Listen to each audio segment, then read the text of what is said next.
बिस्मिल्लाहिर्रहमानिर्रहीम। मैं भी आप लोगों के साथ देख रहा था लाहौर में पीडीएम का जलसा। पीडीएम के जलसे में मुख्तलिफ़ रहनुमाओं ने तकरीरें की।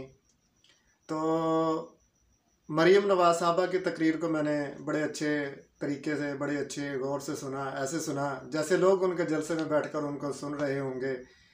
देखें, उनकी मैंने पूरी तकरीर सुनी। पहली बात यह है कि जहाँ से उन्होंने अपनी तकरीर ख़त्म की है वहीं से ही उनकी तकरीर पे हम गुफ्तगू करना शुरू करते हैं। और मैं आपको बता दूं कि आप देख रहे हैं मेरे यूट्यूब चैनल गुफ्तगू विद महमूद तसव्वुर को। अगर आप मेरे चैनल पर नए हैं तो आप मेरे चैनल को सब्सक्राइब करें और बेल आइकॉन का बटन ओके करें ताकि मेरी आने वाली हर वीडियो आपको मिलती रहे।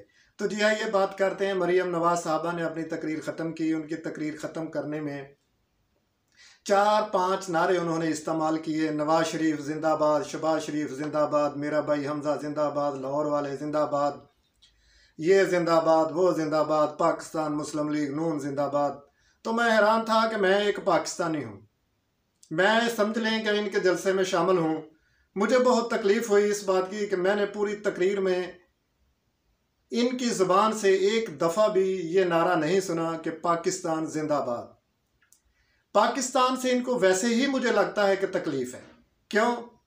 इन्हें उन फैक्टर्स पर बात की है जिस फैक्टर की वजह से पाकिस्तान ज़िंदा है और सलामत है और उसकी सलामती हमेशा बरकरार रहेगी। उस फैक्टर में सबसे ज़्यादा पाकिस्तान के लिए कुर्बानियाँ देने वाली फ़ौज है। इन्होंने जा बजा अपनी तकरीर के अंदर फ़ौज को तनकीद का निशाना बनाया और हुकूमत को भी तनकीद का निशाना बनाया। हुकूमत को तनकीद का निशाना बनाना इनका हक बनता है, जी बिस्मिल्लाह, 1000 दफ़ा बनाएं। लेकिन पाकिस्तान की फ़ौज जो दिफा की आखिरी लकीर है, और ये भी ये बात भूल जाते हैं जब ये फ़ौज पे बात करते हैं। और इमरान खान साहब को वो ताबियादार खान बार बार कह रही थी। तो मैं ये बताना चाहता हूँ कि पिछले वक्त की तस्वीरें निकाल के देखें तो इनके बाप पाकिस्तान के साबका 3 दफ़ा रहने वाले वज़ीर आज़म मियाँ मोहम्मद नवाज शरीफ साहब जनरल ज़िया-उल हक़ के साथ हाथ बांध कर खड़े हैं और उनकी कब्र पे खड़े होकर उनको अपना बाप माना करते थे। और ये लोग इक़्तिदार में फ़ौज की वसातत से ही आए हैं। ये पीडीएम के लोग, क्वेटा से लोग आए, पेशावर से लोग आए, मुख्तलिफ़ शहरों से लोग सफ़र करके आए। वो लोग भी ये बात नोट करेंगे कि मरीम नवाज़ साहबा ने एक दफ़ा भी पाकिस्तान की बात नहीं की। महंगाई मेरा भी मसला है, भूख मेरा भी मसला है, तालीम मेरा भी मसला है, लेकिन इस मसलों में सबसे ज़्यादा बढ़कर मेरा मसला पाकिस्तान की सालमियत। पाकिस्तान सलामत है तो सब कुछ है, अगर पाकिस्तान सलामत नहीं है तो कुछ भी नहीं है। इन्होंने अपनी तकरीर में ना तो किसानों का जिक्र किया, ना अवाम के हकूक़ की बात की। इन्होंने बताया वो खा गया, ये खा गया, वो खा गया, ये खा गया। बीबी, हम आपको बताना चाहते हैं, मेरी 40 साल उम्र है, हमने आपके इक़्तिदार 37 साल देखा है। 37 साल से ही हम वैसा ही हैं, हमारे हालात नहीं बदले। सड़कें बन गई, वो भी कर्ज़े से बनी हैं, और वो सड़कें बना के फिर आपने उन पे फिर दोबारा कर्जा लिया। हॉस्पिटल आपने बनाए हैं, वो आपकी ज़िम्मेदारी थी, आप इक़्तिदार में हैं। अब आप इक़्तिदार में नहीं हैं, अब आप अताब का निशाना है तो इक़्तिदार में होने की वजह से हैं।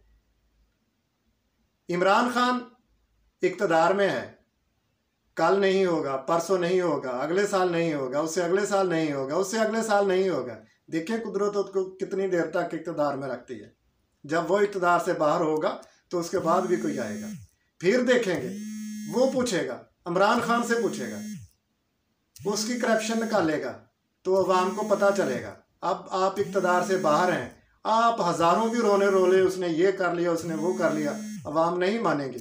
और दूसरी बात यह है, ये जो लोग पूरे पाकिस्तान से सफ़र करके आए हैं ना, सर्दी की रात में, आपके बच्चे तो घर में बैठे हैं, आपके भाई बाहर लंदन में बैठे हैं, वो उधर हीटर की आग को देख रहे होंगे, महसूस हो रहे होंगे, लेकिन यहाँ अपने गरीबों के बच्चे सर्दी में मरवा रहे हैं।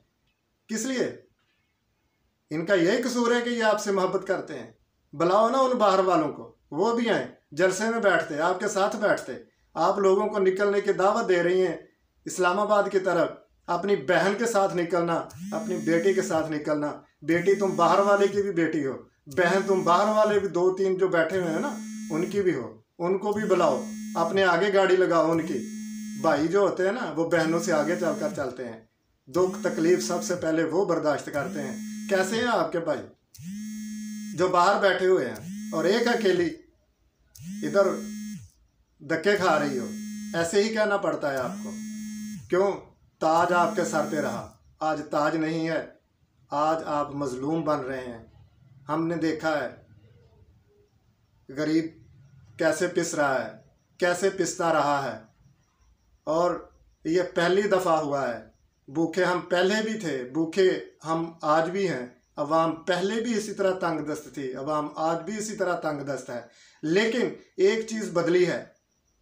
कहते थे ना कि कानून गरीबों के लिए है, गरीबों को पूछता है। यहाँ चोरी छोटा करता है तो उसको पूछ लेते हैं। ये पहली दफ़ा हुआ है कि चोरी के ज़मरे में बड़ों पे हाथ पड़ा है। बड़ों की चीखें छोटों ने सुनी हैं। किसने? बड़ों की चीखें छोटों ने सुनी हैं। और हमें महंगाई की तकलीफ़ नहीं होती जब हम बड़ों की चीखें सुनते हैं। ये जो आप जमहूरियत का रोना रो रहे हैं ना, ये जमहूरियत का रोना नहीं है। ये आपकी पूरी तकरीर में आपका फोकस अवाम नहीं रही, आपका फोकस आपका अब्बू नवाज शरीफ रहा है। अवाम समझती है ये आप पाकिस्तान बचाओ मुहिम नहीं चला रहे, ये आप अब्बू बचाओ मुहिम चला रहे हैं। तो देखेंगे, अभी मैंने बिलावल साहब की तकरीर सुननी है, अभी मैं मौलाना फजल रहमान साहब की तकरीर सुनूंगा। इनसे पहले जो मरकज़ी कायदीन थे जिन्होंने तकरीरें की हैं, उनमें आफ्ताब शेरपाव साहब थे, महमूद ख़ान अचकज़ई साहब थे, मियाँ इफ्तिखार हसैन साहब थे जिन्होंने तकरीरें की हैं। वही घसी फिटी बातें, 18वीं तरमीम। लेकिन मुझे ये बात सुन के बड़ी हैरानगी हुई कि महमूद ख़ान अचकज़ई साहब ने कहा ये लाहौरिये हिंदू और सिखों के साथ मिलकर हमारे अफ़गानिस्तान को फ़तह करने वाले थे। ये कितना बड़ा एक गलत बात की है उन्होंने। ये मौका नहीं था बात करने का। और मरियम साहबा, कभी आपका अगला जलसा हो किसी भी जगह हो तो उस शहर के लोगों को मुखातब नहीं करना। अगर आप लीडर हो तो पूरे पाकिस्तान को मुखातब करो, पूरी पाकिस्तान के अवाम को मुखातब करो। लेकिन आपकी इस तकरीर ने महसूस कराया है, और आपकी तकरीर का हुकूमत ने तो के तर्जमानों ने जो रिज़ल्ट निकालना है, मैंने आपकी तकरीर का ये रिज़ल्ट निकाला है कि आप सिर्फ़ एक लाहौर के लीडर हो। क्योंकि आपकी तकरीर में बार बार ये लफ्ज़ सुनने को मिलते थे, लाहौरियों सुन रहे हो ना, लाहौरियों नवाज शरीफ का साथ दो। याद रखना, आपने पाकिस्तानियों से साथ नहीं मांगा, आपने साथ मांगा है तो नून लीग वालों से मांगा है, आपने साथ मांगा है तो पीपल्स पार्टी वालों से मांगा है। पीपल्स पार्टी वाले आपका साथ नहीं देंगे, मौलाना के लोग आपका साथ दे सकते हैं। क्यों? वो भी आपकी तरह इक़्तिदार से बाहर है। आफ्ताब शेर खान पाव साहब के लोग आपके साथ चलेंगे, महमूद ख़ान अचकज़ई साहब के लोग आपके साथ चलेंगे, लेकिन पीपल्स पार्टी वाले लोग आपके साथ नहीं चलेंगे। पूछ के देख लेना। देखते हैं कि अब बिलावल साहब तकरीर करते हैं तो वो अपना क्या पैगाम सुनाते हैं, क्या कहते हैं, उनका प्लान क्या है। देखते हैं। आपसे रिक्वेस्ट की जाती है कि आप हमारे YouTube चैनल गुफ्तगू विद महमूद तसव्वुर को लाइक लाजमी करें।